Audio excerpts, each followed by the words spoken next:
Niggas know where I'm from. Eastside Longo gang, stupid. We ain't parts. Eastside Longo, niggas not out.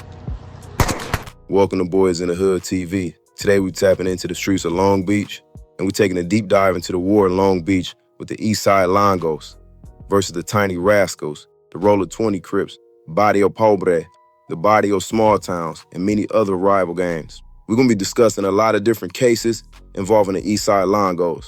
The Eastside Longos come from Barrio Longos, an American-Mexican street gang that emerged in Long Beach in the 1960s. A Serrano gang loyal to the Mexican Mafia claimed central Long Beach neighborhoods as a turf for decades. By the 1980s, the gang had grown so large that it split into East Side, West Side, and North Side factions. The East Side hood stretches from Daisy Street to Junipero.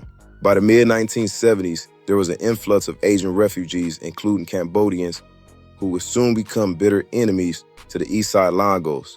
By the 80s, Cambodians would form together a clique called the Tiny Rascals to defend themselves against the Eastside Longos. And by 1989, all hell would break loose. A group of Longos were in a vehicle on Anaheim Street and Cherry Avenue when a car full of rascals pulled up next to them. Words were exchanged, and then moments later, a rascal would open fire on the Longos. 16-year-old Longo Eduardo Cabriel, the driver, in the midst of the gunfire, tried to drive off, but he was hit multiple times, causing the car to swerve and crash. When all the smoke cleared, Eduardo died from his wounds. From this point on, the war between the Longos and the Rascals will be in full effect. There will be multiple shootings over the next few years. One of the first being on March 26 of 1989, 2 Latino men will be shot by TRG members, and in retaliation on April 1st, 3 Cambodian men will be shot and 1 would die from his injuries. And then 2 days later, on April 5th, Tiny Rascal members would get some get back when they spotted a male Hispanic riding his bike and opened fire on him. At this point, nobody was safe. But while entrenched with this beef with the Rascals, the Longos had beef with multiple other rival hoods. One group in particular, a Latino hood called Barrio Small Town, aka BST. On August 11, 1990, Eastside Longo member Danielle Angel Danielle and other Longos were being BST hood at an apartment complex to buy drugs. 2 BST members, Angel and Jose, spotted the Longos and decided to start banging on the Longos, flashing gang signs, and eventually start throwing bottles at the Longos. Angel and Jose would then take off running, but as they started to run, Daniel Angel would follow right behind them and open fire, hitting Jose in his back, and Jose would collapse on the ground, and the Longos would flee the scene. After paramedics would arrive, Jose would later die at the hospital. It will be years later until Eastside Longo member Daniel Angel will be caught and convicted for the murder of Barrio Small Town member Jose. Around 6 or 7 months later, after the run-in with the Barrio Small Town members, the beef with the Tiny Rascals will heat up. On April 10th, 1991, Eastside Longo members would sneak up in an apartment complex yard near Anaheim Street, aiming at an upstairs apartment complex window and open fire, and bullets would fly through the window, killing 17-year-old Dong Chao as he sat watching TV with his family in the living room. Not only would Dong Chao be hit and killed, but 3 of his relatives will be wounded. His 31-year-old uncle and a 4-year-old little boy will be hit in the leg. Police did confirm that Chao was not a gang member, just an innocent Cambodian teenager caught up in the crossfire with the war between the Tiny Rascals and Eastside Longos. This murder will cause a big uproar in the Cambodian community. But the Eastside Longos, once again, wasn't just at war with the Tiny Rascals and Barrio Small Town. They were also at war with another Barrio Lango group, and that was the Westside Longos. A few months later, after the shooting, killing a young Cambodian kid, on August 4th, 1991, after just leaving the party, 12-year-old Anita Bronies, known as Little Goofy, who was affiliated with the Eastside Longos clique, was waiting for a ride around 3:40 a.m. on the 300 block of West 15th Street in Long Beach, when a carload of Westside Longos would pull up. The men initially pretended to be fellow Eastsiders, but Anita grew very suspicious and told the men that she didn't know who they were. Witnesses said that she may have inadvertently insulted the gang members. Westside Longo member Zolo Zobel and Guerrero would jump out of the car, one armed with a shotgun and the other with a handgun. Anita would see the guns and she would plead for her life, saying, "I'm sorry, I didn't mean it." But Zolo Zobel would open fire with the shotgun, hitting her in her chest, while Guerrero would open fire with his handgun, shooting her right in the thigh. she would die right there in the street. Police would quickly arrest the two Westside Longo members. Investigators determined that Anita's killing was payback in retaliation for earlier shooting, which had allegedly targeted Zolo Zabel. By 1992, this case finally went to trial, and Guerrero was actually acquitted of all charges due to conflicting testimonies from witnesses, but Zolo Zabel was convicted of first-degree murder, and he was sentenced to 28 years to life in prison. The Eastside Longos at this point had beef on all sides, including another rival Latino gang known as Barrio Pobre. And in July of 1992, violence would strike a funeral wake for a Long Beach tagging crew member called KOS. Around 3:45 p.m., Eastside Longos member Francisco Moreno, aka Whisper, and Lisa Sadalo will make their way down 20th Street and Myrtle Avenue deep into Barrio Pobre hood. Sadalo would wait in the car as Moreno got out and approached the home where people were standing outside. As Moreno got close, he shouted Eastside Longo and then opened fire. 5 people in total would be shot, but 19-year-old Jason Badell would be hit 4 times and would die at the scene.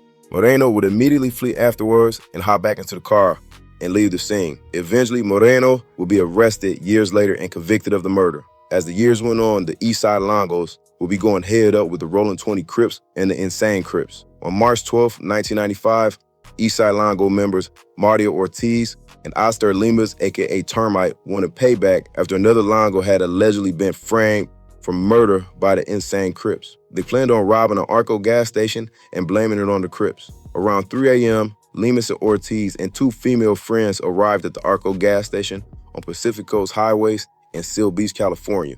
Limas and Ortiz would exit the vehicle and head for the inside.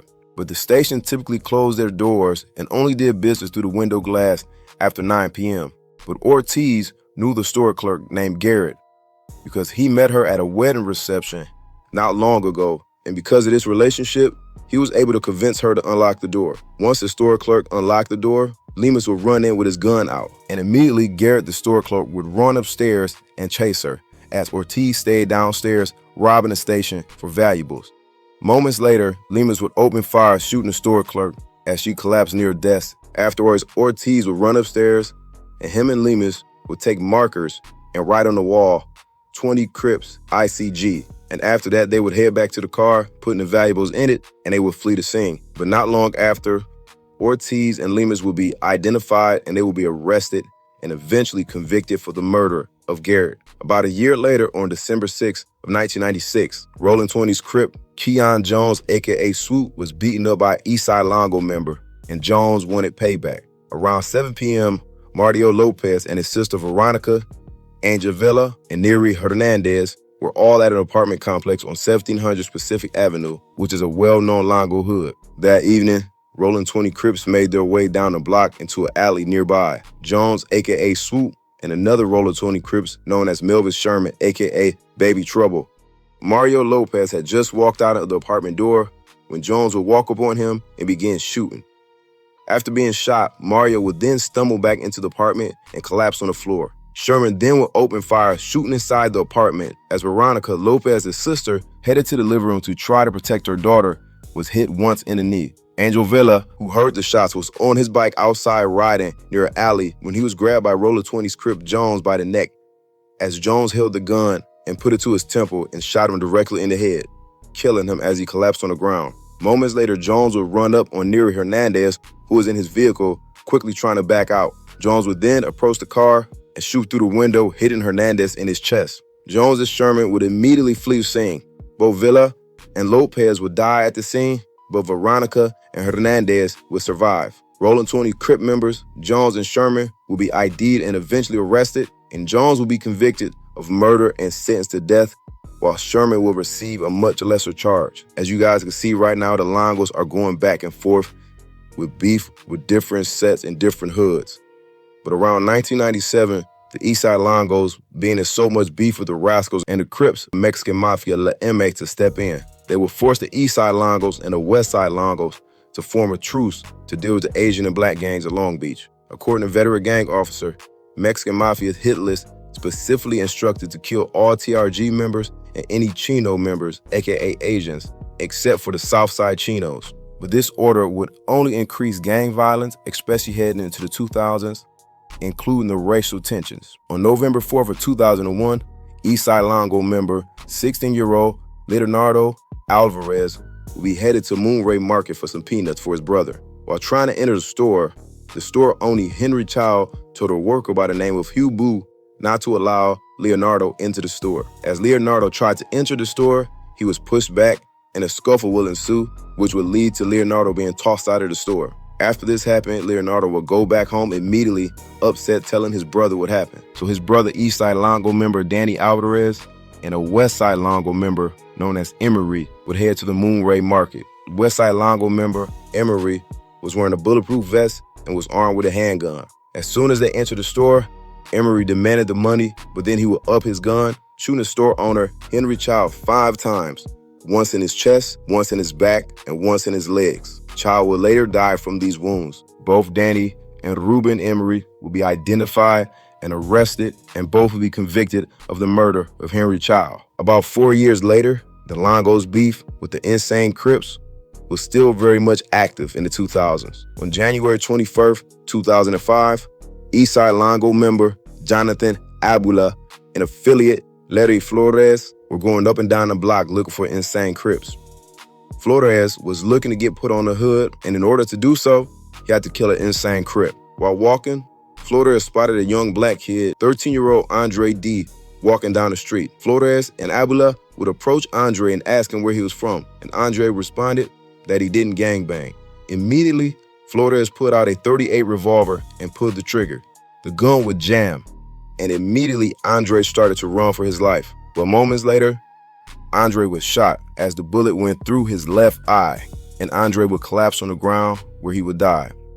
Flores and Abula would then run to a nearby alley, leaving Andre's body on the pavement. Sometime later that same day, Flores will be arrested and found hiding in a nearby garage. Also, not far from that garage, authorities will recover the revolver. While in custody, Flores would admit to the shooting. Abula and Flores will be arrested for Andre's murder. About a year later, on November 20th, 2006, baby insane Crip member Norman Cox and his brother, Michael, and cousin Taylor were walking down Anaheim Street, turning on Grundy Avenue. Norman was wearing a hat that said Big Baby on it, in reference to the insane Crips, when Eastside Longo members Benjamin Gonzalez, Gilbert Gomez, Spencer, and Gerson Bazan spotted the group. They began shouting Eastside Longo along with some racial slurs. Longo started screaming out what they were doing in their hood. So when the Longos finally approached Norman Cox and his brother and his cousin, they asked them where they were from, but nobody responded. Outnumbered, Norman Cox would push his brother Michael and his cousin Taylor back, and he would step up. When one of the Longos members would punch Norman in his face, and all the Longos would start stumping him as he laid on the ground, covering up. Norman's brother Michael and his cousin Taylor stood there as they were approached by another Longo member, and they immediately stated that they didn't bang. Then Norman can be heard pleading for his life, begging them not to stab him, as a Longo member proceeded to stab Norman over 7 times. After the Longo members took off running, his cousin Taylor would call for help, and his brother Michael would attend to him. But unfortunately, Norman Cox would die from his wounds. Because of the time of the day that this happened, there were multiple witnesses, so eventually Gonzalez, Gomez, Spencer, and Gerson Bazan would all be arrested and found guilty of the murder of Norman Cox. 2 years later, on May 13, 2008, Eastside Longo members Cesario Flores and 2 other Eastside Longo members would see a group of black people standing at a bus stop near the corner of Santa Fe Avenue and Pacific Coast Highway. Cesario assumed that they were all Crips and screamed, "Fuck crabs." When he didn't get a response, one of the other Longos screamed, "Fuck slobs." Still, they didn't get a response. But this time, another Longo said a racial slur to the black people. And immediately, a man by the name of Saquon Mesa called out the Longos for a fade, aka a fight. The Longos agreed to the fade. The Longos, Saquon, and the crowd that was all at the bus stop headed behind the gas station. As Saquon decided to square up, one of the Eastside Longos members pulled a gun from their waistline and opened fire, shooting Saquon in the chest and legs. As everybody took off running, one of the Longos could be heard screaming, "Eastside Longos." But Saquon would survive the shooting and would ultimately recover and would identify Flores and the other Eastside Longos members, and all will be arrested and convicted of premeditated murder and sentenced to 37 years to life in prison. The Longos at this point is showing no signs of slowing down with beef with nobody. And on April 28, 2013, at about 3 a.m. in the Eastside Longo hood at an apartment complex on Junipero Street, a group of people were outside hanging out with Eastside Longo member Enrique, who was drunk. Enrique had been annoying and just being belligerent with everybody at the party, and eventually he was asked to leave by other party guests, but he refused. Enrique would get into a fight with a man by the name of Miguel Medina, and after the fight, Enrique took off his shirt, displaying a large Longo tattoo on his stomach. At this point, Enrique was unaware that Miguel was a part of a rival hood, Barrio Small Town, aka DST. Miguel would then have his sister make a phone call to Marcial Rios, aka Popeye, of DST. And after Rios would arrive, Miguel, Rios, and a man named Torres would all confront Longo member Enrique. Things would escalate and they would jump Enrique, giving him a black eye, a busted lip, bruises, marks all over his body. Enrique would then try to plead for his life, telling them that he gives up and he tries to leave. But Rios would then pull out a revolver and place it right to the temple of Enrique and would shoot him point blank range in the head, killing him right there. Sometime later, Miguel Jose Torres were arrested, and Marcel Rios will be arrested by U.S. Customs as he tried to enter into Mexico to flee from his murder. But eventually, they will be convicted of second-degree murder of Enrique. I want to thank everybody for tapping in for today's video. I hope y'all enjoyed it, and I'll see y'all next time.